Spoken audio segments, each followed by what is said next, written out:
Alright, so today we're going to be looking at healthy habits. And so the very first question before we go any further is that we're going to be thinking about the question, what are some healthy habits we can have to maintain or improve our health and well-being? So before we move on any further, I'm going to put up a little screen in a minute just where we're going to be pausing that and while it's being paused, I'm wanting you to brainstorm a list of 10 healthy habits or health strategies. Okay, so healthy habits, they could be many different things that you can do. So habits are things that you can do to be healthy, like to maintain it or improve our health and well-being.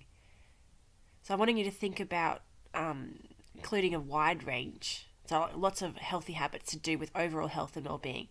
So for example, you could be healthy eating or physical activity or sleep or personal hygiene, stress, relationship building.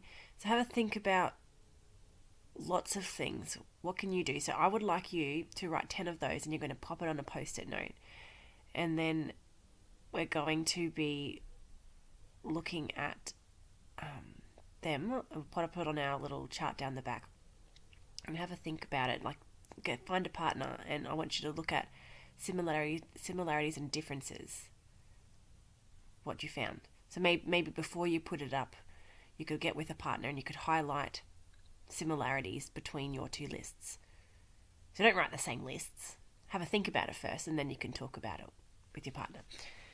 So we're going to get you to pause it here and then we will move on.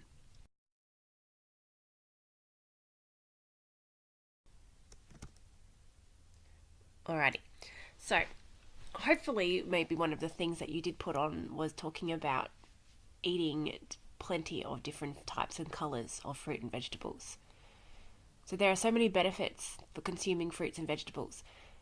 And it's really important that if you have a look at the title, it's talking about colours of fruit and vegetables. We're told to eat a rainbow because each different colour has a different nutrient. So all fruits and vegetables are packed with the nutrients, so they've got vitamins and minerals that we need to continue to grow and develop, as well as preventing sickness and disease. So sometimes you might hear people say, eat an orange, that'll cure your sickness. Maybe it won't cure it, but it should certainly give you the energy, the minerals and the vitamins that you certainly need to be able to fight off them in the first place. Maybe I should have been eating a few vegetables or oranges in particular, since I have contracted the cold that my children had. But anyways, so eating plenty is very important. And also another important things is to be drinking water instead of the soft drinks or juice when you feel thirsty. So even though some juices you might think, well, that's fruit, that's vegetables. But no, we need to be drinking the water. Because if you get dehydrated, so not low water levels in the body, that can make us feel tired and lose concentration. And it also affects the brain's ability to function properly. So at school, it's really important that you are drinking water because you are doing lots of learning activities. And you can't possibly be learning very much if you are dehydrated. So 3/4 of the water we need each day comes from what we drink, and the rest comes from food, so mostly fruits and vegetables. And sometimes if you have soups and other things that have got high quantity of water in it. So 3/4 of the thing. So we can't just eat food, we can't just eat fruits and vegetables, we need to also add the water. Okay, so if you've got soft drinks, they're full of sugars and colours, and so they've got zero benefit for your health. Zero. So you should be drinking mostly water in each day. Well, sometimes we like to eat some foods that might be a little bit fun, for example. So if you can see like the pictures of the cartoons just in there, they've got looks like fast food meals of like McDonald's or Hungry Jack's or whatever, and also pizza. So if you eat a diet that's got high fatty foods and sugar, This is what contributes to the diseases in Australia. So things like heart disease and stroke and obesity and type 2 diabetes and also even some cancers. So there are healthy alternatives to the high-fat foods we love. A healthy version of pizza, for example, can have a whole grain base, fresh vegetables, lean meats, and low-fat cheese on top. So we don't have to miss out on the pizza. It is great fun. So, having a think, what other healthy options are there to replace high-fat foods? So, on another of your post-its, so it's going to match the other poster that's down the back, I want you to make a list of high-fat foods, or might call them sometimes food, and then list alternatives to these from the five food groups. So we looked at the 5 food groups a couple of weeks ago with the plate. So if you need to have a look back at your plate, go and do that. So you're going to be making a list. So I'm going to also ask you to pause the video again while you are making this list. Well, these look fun, but it is good to have a balance in life. So we don't need to just not eat these fun foods that we can see on here. That's not saying that at all, but needing to make sure that you have a strong balance of all the good healthy foods, and then you can have these sometimes food. So if you have them sometimes, like in small amounts, in places like, or things like parties and Christmas, whatever, special occasions, like you're allowed to have these things. It's much more, but it shouldn't be an everyday food and in large quantities, just a small thing.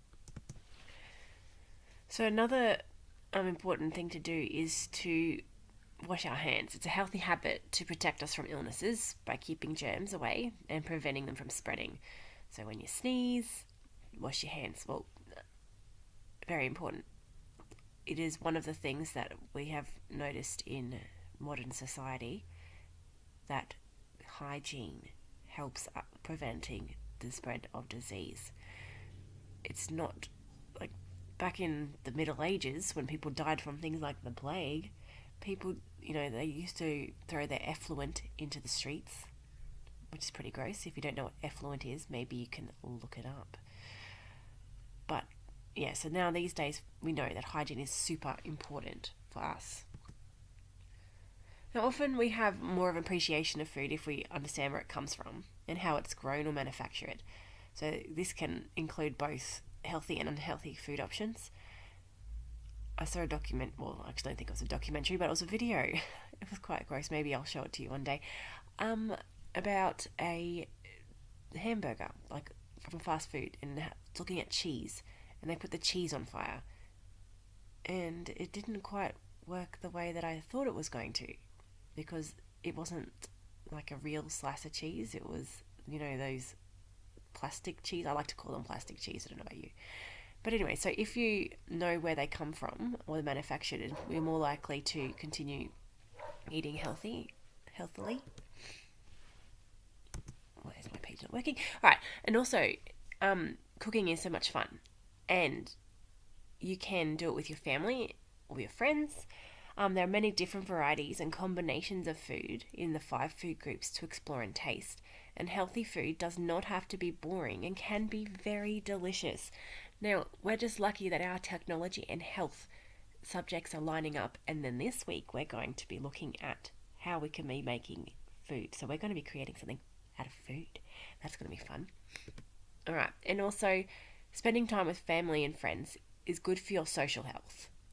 It provides benefits such as improved communication and allows us to make meaningful connections with others. TV and electronics can be barriers to being active and healthy and social, and it's healthy to have a balance in life. Now, I know that our society has changed and that technology is a big part, but our minds have not actually evolved. In all the human evolution, etc., our minds are still back in the day where we're like cavemen and women, and so we do need to have social interactions, and so television and electronics is not conducive to that. Australia has the highest risk rate of skin cancer in the world. So, fortunately, we're lucky that most skin cancers can be prevented by being sun smart and wearing protective clothing, which is why we stress very strongly about wearing a hat, no play. And being physically active is important because it assists growth and development and promotes a healthy lifestyle. So, not only is it important for our physical health, for strong bones and muscles, flexibility, skill development, fitness levels, and maintaining a healthy weight range, it's also important for social health, so opportunities to make friends, and mental health, relaxation, stress relief, and improved self esteem. So 10-year-olds should participate in at least 60 minutes of physical activity each day, including activity that makes you huff and puff. So 60 minutes of physical activity. During school, we have 20 minutes in first break, 20 minutes at second break, and so that it's important for you to find another 20 minutes of activity to keep you healthy as well. So at home, some of you may walk or ride bikes or scooters or whatever, but that is an important thing to do. Now, sleep is also extremely important for children's health, growth, and development. Having a regular sleep time routine every night helps you establish a good routine habit. So 10-year-olds need between 10 and 11 hours of sleep each night. Now, I know some of you are bragging to me, oh, I don't go to bed till 11 o'clock. But just have a think about that. Like, if you don't go to bed till 11 o'clock, and I don't know what time you have to get up to go to school, but if you need 10 and 11 hours of sleep, that means you should be sleeping till 9 a.m. or 10 a.m. And that's not very good for school. So school starts at 8:30. So have a think about how much sleep you should be getting. Like, what time do you need to leave home to get to school? How long does it take you to get ready in the morning? So you should be thinking 10, 11 hours before that. So it's really important. Okay, so let's now have a think. These are more post-it note activities. Why is it important to start healthy habits early in life? Okay, so you guys are still pretty young, and so you're still early in your life. But even before that, have a think. So, do you always have control over your healthy habits? And explain who or what controls your habits. So have a think about that one. And what can you do if you have not had healthy habits from early in life, and if you do not have control over your health habits? So have a think about those ones. So everyone has a different control over your healthy habits, so everyone is going to be different. So having control of your healthy habits could mean getting help or support, making positive choices when possible, or learning more about your own situation. So situations you might not have control over could include family, environment, community, time, money, culture, or religion. So everyone's context is different. So having a think about these questions, that's 3 different post-it notes that I want you to write on and answer those questions.